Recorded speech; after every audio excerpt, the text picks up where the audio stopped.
Now, I think it's safe to say that we never want to see a character we love die in a movie. We want them to triumph and make it through the horror unscathed. However, that is not always the case for some of horror movies' most famous characters, with many meeting quite a grisly end. These are the top 5 worst horror movie death scenes. Let's jump in. Forewarning! This is a movie all about movie deaths. There will be a lot of spoilers, so don't yell at me. So many spoilers, I'm gonna ruin all these movies for you. Enjoy. Coming in at number 5, we have Jaws, the opening scene. Perhaps one of the most iconic opening scenes in cinematic history and one of the most disturbing, Jaws is an absolute classic. And this particular death scene is one that I can never get out of my head even if I tried. Released in 1975 and directed by Steven Spielberg, Jaws is based on the 1974 novel of the same name, and tells the story of a man-eating great white shark who begins attacking beachgoers, resulting in Police Chief Martin Brody hunting it down with the help of a marine biologist and a professional shark hunter. Jaws is a classic and is the movie that sparked people's universal fear of sharks and open water, with the possibility of a shark attack occurring at any moment. Now, the movie's opening most certainly sets the tone for the rest of the movie to come, with it completely shocking audiences in the process, and scarring the minds of many for years to come. Jaws opens at a beach party on Amity Island in the evening, with a young woman, Chrissy, running off to go skinny dipping with a guy. However, while she is treading water, she is violently pulled under by an unseen force. But we know at this point it's a shark. She is whipped around, screaming out for help, gurgling and trying to stay above water. However, not long after, she disappears below the surface and out of sight. That is until her remains are discovered on the beach the next day. It's a violent and upsetting scene, informing us that this shark is ruthless and will attack at any time, any place, and will kill you. Just don't go in the water. Sharks will eat you wherever you go, even in swimming pools. Those are facts. Coming in at number 4, Suspiria, Olga's Death. Now, I'm specifically talking about the 2018 version, and not the superior 1977 movie, unfortunately. While I thought the 2018 remake was okay, nothing will ever top the greatness that was Dario Argento's eerie supernatural horror. Anyway, moving on, released in 2018 and directed by Luca Guadagnino, Suspiria stars Dakota Johnson as Susie Banyan, an American dancer who enrolls in a prestigious academy in Germany, which is revealed to be run by a coven of witches. Now, while I believe the 28 version doesn't come close to even touching Dario Argento's masterful work, it is still very well directed with a great cast. It's eerie, unsettling, with you left with the feeling that something just isn't quite right. It's incredibly dark, giving you no time at all to settle in, and to top it all off, it has one of the most disturbing and filthy scenes in cinematic history, that being the death of Olga. Olga is one of the first students to accuse the matrons of witchcraft, resulting in her becoming trapped in a room while Susie performs a dance for Madame Blanc, played by Tilda Swinton, who is amazing in this movie. However, witchcraft is at play in this scene, with Susie's movement inflicting harm upon Olga, resulting in her body contorting, her bones breaking, and her becoming completely mangled before being dragged away with large hooks by the other matrons. It's a hellish sequence showcasing early on what the witches at the academy are capable of, and what lengths they will go to remain hidden. Poor Olga, she deserved so much better. RIP. Before we jump into number 3, be sure to give this video a big thumbs up. It really helps us out a lot, and it just shows me that you love me, and I need validation. In at number 3, we have Hereditary, The Pole. I mean, of course, this death shocked almost every single person who saw Hereditary. It still shocks me now. Released in 2018 and directed by Ari Aster, Hereditary stars Toni Collette, Alex Wolff, Millie Shapiro, and Gabriel Byrne, and follows a family haunted by a mysterious presence following the death of their secretive grandmother. Now, the movie is incredibly tense and uneasy, with you feeling quite constricted, almost that you can't breathe. It's a slow burn, but at the same time, so much happens that you can't quite keep up with. Throughout the movie, it is revealed that a darker force may have latched itself onto the family through the grandmother, and it is being passed on to the daughter and then to the son. But what exactly is the dark force? Could it in fact be the evil demon Payment? Perhaps, but I don't want to ruin the entire movie for you. However, what I am allowed to ruin is one particular death, the death of Charlie, the daughter. Now, Charlie is incredibly reserved, staying away from most people and hiding out in her room where she exhibits strange behaviors. And following the passing of the grandmother who played a large part in raising Charlie, she begins to retreat more. So on one particular night when the son Peter was heading to a party, his parents forced him to take Charlie along as well. Now this is where everything spirals out of control. After having a reaction to nuts, Charlie begins to go into anaphylactic shock, forcing Peter to speed down the road trying to get her to safety. But safety never comes, because as Charlie opens the window of the car to get air and stick her head out, a deer runs right across the road. The car swerves and Charlie's head collides with a pole, decapitating her immediately. It's all very sudden, leaving you short breath and at a loss for words. It's one moment that no one saw coming, that's for sure. Sucks. Heads will roll. And that they did. Coming in at number 2, Final Destination 2, The Pipe and the Fence. Perhaps the most jarring moment on our entire list, Final Destination 2 isn't anything to write home about, but this scene definitely had people talking. Released in 2003 and directed by David R. Ellis, Final Destination is a supernatural horror movie starring the likes of Ali Larter, AJ Cook, and Michael Landis. The film is the second installment in the Final Destination series, which of course is a franchise that centers around different groups of people who escape impending death when one individual has a premonition about the accident to come. Then what always happens is they try to warn everyone of what is to come. Some listen, some don't, some live, some die. The ones who survive the accident then begin to die in the order they were supposed to die in the original accident. However, they can avoid death, but if they do, it'll skip to the next person before working its way right back to them. Now, the death always seemed to occur in very strange ways, whether it be the person going about a regular mundane task only for something terrifying to happen, such as you're brushing your teeth and then you fall in the bathtub and die. Going to a tanning bed only for something to fall and trap you in there and then you burn to death. Burn to a crisp. Anyway, the particular death I'm discussing is the one that occurs in Final Destination 2 towards the end of the movie. Now, in this particular scene, a group of survivors trying to cheat death are involved in an accident that sees them swerving off the road and crashing into a pile of PVC pipes that shoot through the windshield, narrowly avoiding the passengers except one. The person in the front seat, Kat, narrowly avoids death with one pipe shooting through the headrest. However, when emergency services arrive, they try to free her from the car, but while doing so, they accidentally aggravate the airbag, which releases, shoving Kat's head into the pole and killing her instantly. It's like this. There's the pole, that's her head. The cigarette she was smoking then drops onto the gasoline and explodes the car, launching barbed wire into the air that goes on to dismember one of the other passengers. It's all sudden, very shocking, and very violent, and I love it. And finally, coming in at number 1, Psycho, the shower scene. Now, while it may seem like the obvious choice, sometimes the obvious choice are the best choices. Released in 1960 and directed by Alfred Hitchcock, Psycho stars the likes of Anthony Perkins as Norman Bates and Janet Leigh as Marion Crane. Crane is an embezzler on the run who hides in an isolated motel run by the shy owner Norman Bates. However, Norman isn't as sweet and innocent as he initially appears to be, but that we don't learn until later on in the movie. What we are told though is that Norman's mother lives in the home up the hill from the motel, and she doesn't seem to be particularly happy that Marion is there. Now, the movie dupes us early on. We're led to believe that Marion is the protagonist and that we'll be following her over the course of the movie. However, a major plot twist occurs when Marion is taking a shower in her hotel room, only for a shadowy figure who appears to be a woman pulls back the shower curtains and stabs Marion to death. I didn't need to show that. Now, this moment was very shocking but so pivotal, and is perhaps one of the best known scenes in cinematic history. At the time of the release, this type of scene was so unprecedented, resulting in many audience members being completely traumatized. Janet Leigh was deeply impacted by it as well, refusing to take showers afterwards unless she absolutely had to. Now, despite the scene being incredibly graphic, there was actually never a puncture wound shown on screen. It's amazing what lighting can do to trick our minds. In at number 5, the rat trap from Saw 3. This death is perhaps one of the more standouts in the Saw franchise, with the trap being one that no one would ever wish to be stuck in. Released in 2006 and directed by Darren Lynn Bousman, Saw 3 is the third installment in the Saw franchise and stars the likes of Tobin Bell, Donnie Wahlberg, Shawnee Smith, Angus McFadden, and Dina Meyer. With it following Jeff, a man whose son was killed by a drunk driver and is put through a series of tests by the killer, Jigsaw. These tests, however, are meant to help him overcome his anger towards his son's killer. Meanwhile, John Kramer aka Jigsaw is now bedridden, dying of cancer, as his apprentice, Amanda Young, must kidnap a doctor to help save his life. It's all very dramatic. Now, arguably the worst trap in the movie, and perhaps one of the worst in the entire franchise, is the rack trap.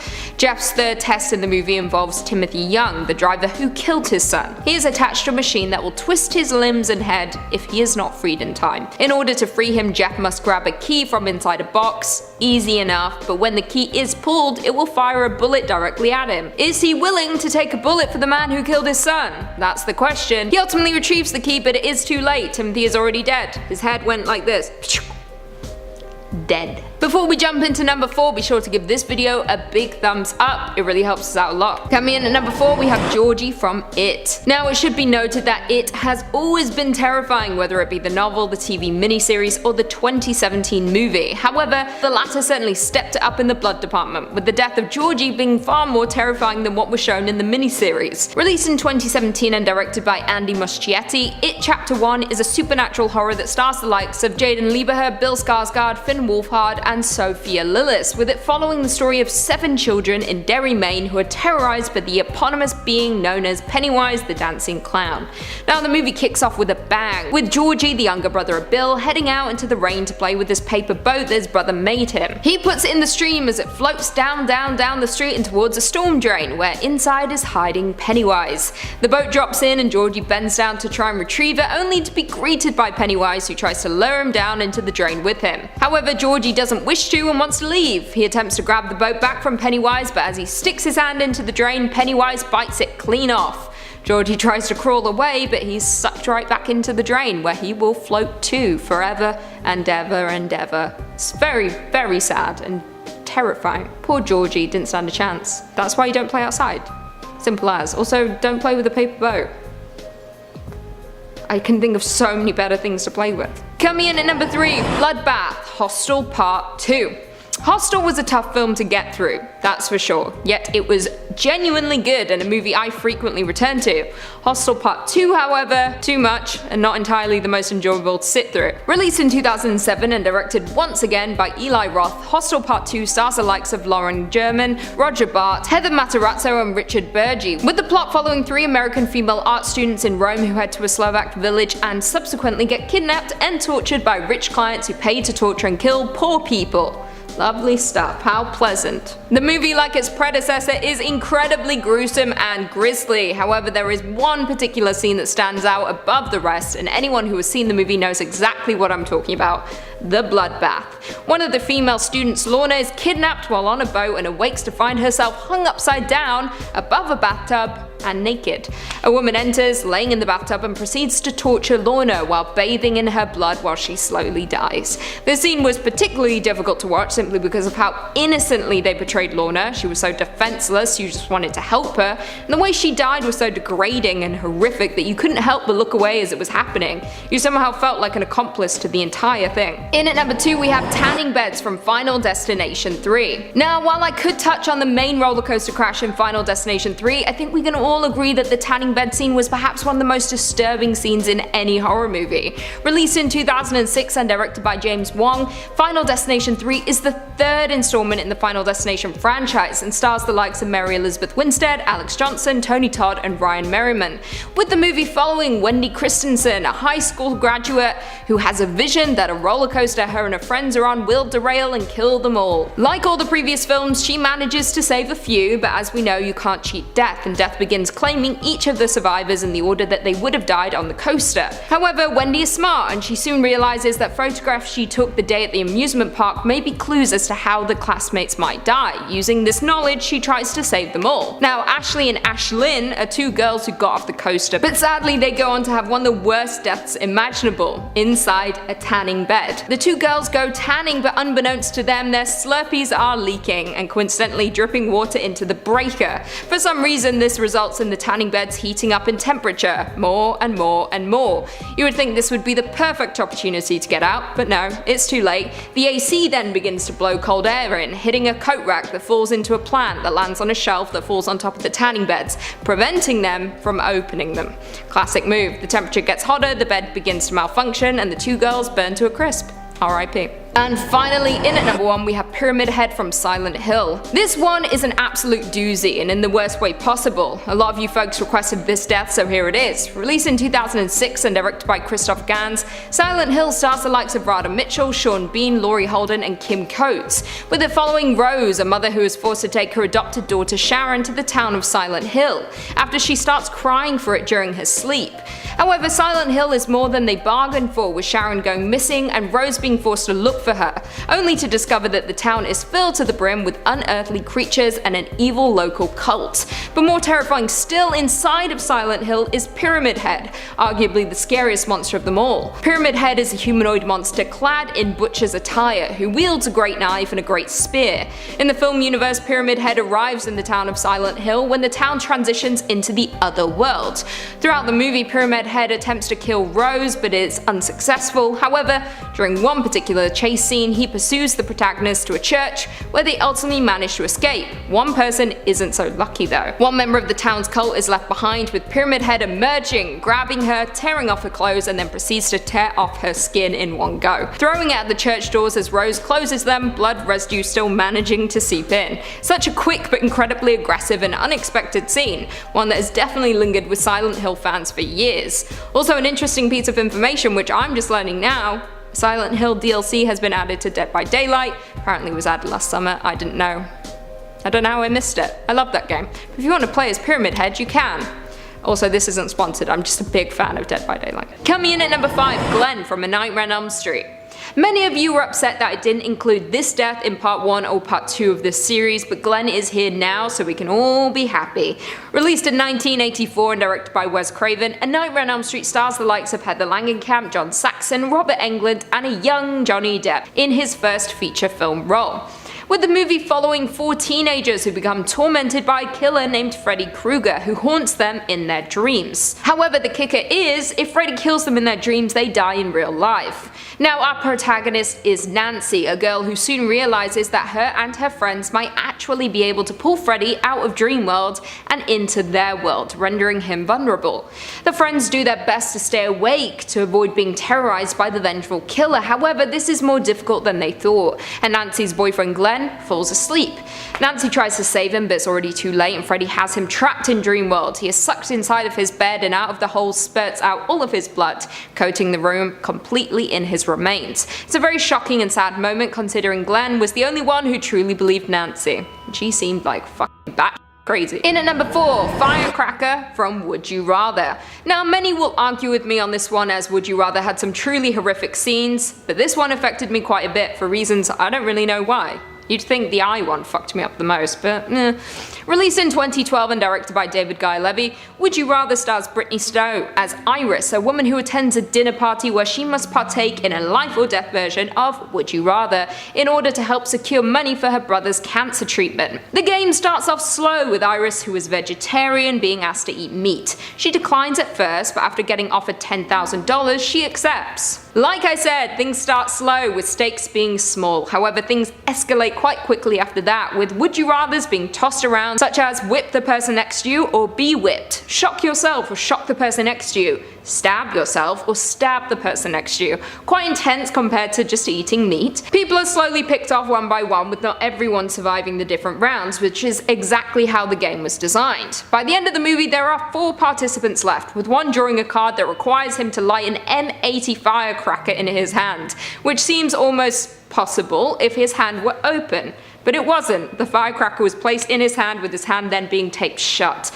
Then the fuse is lit and bam, his hand explodes clean off in a very grisly moment. It's not the explosion that kills him though, but it does result in a heart attack, which leads to his death and rules him out of the game. But even worse, when she gets home, her brother's already dead because he OD'd because he didn't want to have cancer. It's actually a really sad ending. She went through hell, literal hell to get money for her brother's cancer treatment, and then she got home and he had OD'd on drugs because he didn't want to live. You're welcome. I want to spoil every movie for everyone. Coming in at number 3, Nail Gun, Final Destination 3.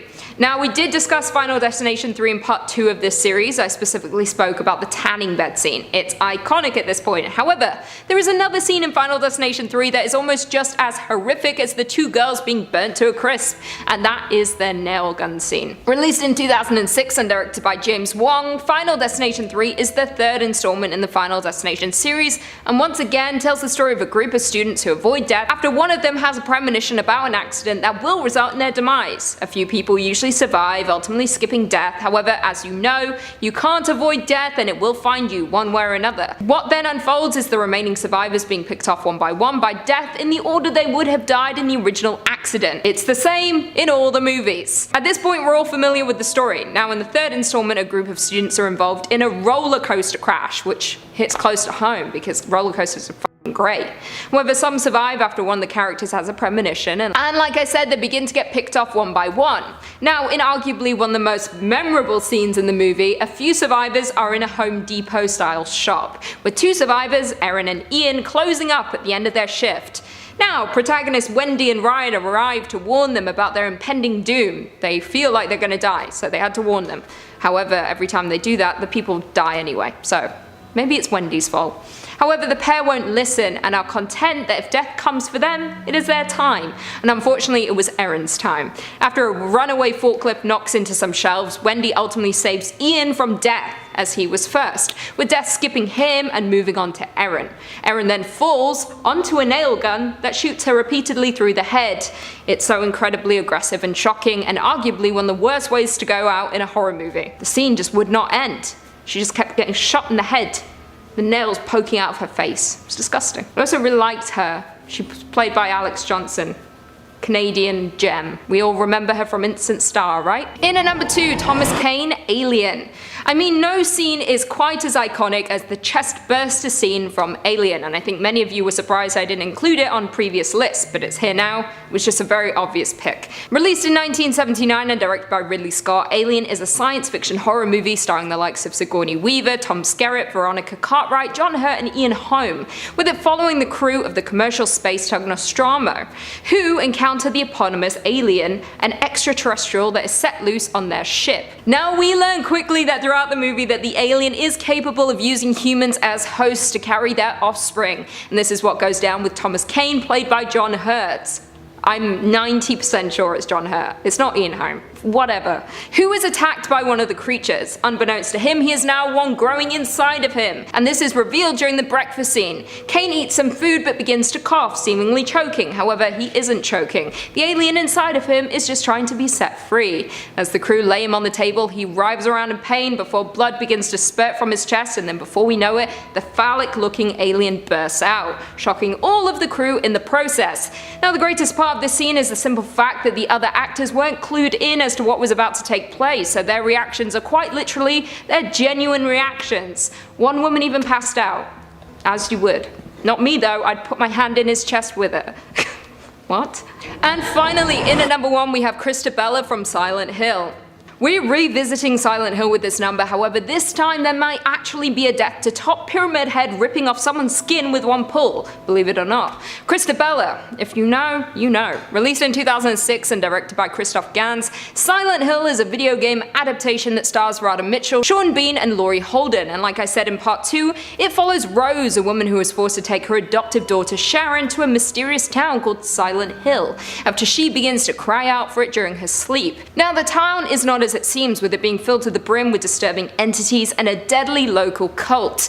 Now, while the skin ripping scene was absolutely disgusting and incredibly shocking, there is one death that is arguably worse, and that is the death of Christabella. Christabella is the high priestess of the Brethren, the cult. She burns those deemed as witches in order to prevent the apocalypse and maintain a sinless existence. She's quite literally the least fun person in any room.